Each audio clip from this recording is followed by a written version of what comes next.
నాకు అర్థమైతలేదు ఇది. అటో పయ్య ఇటో పయ్య మధ్యలో ఇద్దరు ముంగటోడు ఇంకోటి కూర్చున్నట్టున్నాడు.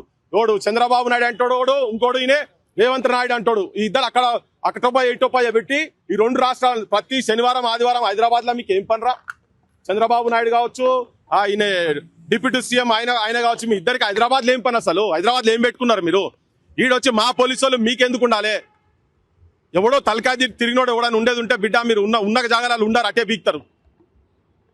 ఇది మీరు తెలంగాణ ప్రజలకు కూడా ఏం చెప్తున్నా అంటే ఇది చాలా చిన్న అంశం కాదు, ఇది చాలా సున్నితమైన అంశం. అంటే బరి తెగించి ఇక్కడ మన బిడ్డను, తెలంగాణ బిడ్డను, తెలంగాణలో ప్రజల గురించి పనిచేస్తున్నటువంటి వాళ్ళను చిన్న చిన్న యూట్యూబర్స్ అనుకుంటున్నారు మీరు. చిలికి గాలివాన్ అవుతుంది, కందిరి తేనె తెట్టను కొడుతున్నారు మీరు. లేస్తే బిడ్డ భస్మం అయిపోతారు. ఇక్కడ ఉన్నటువంటి ప్రభుత్వం రేవంత్ రెడ్డి పాలన గురించి చెప్తున్నా, రేవంత్ రెడ్డి వాళ్ళ గురించి కూడా చెప్తున్నా.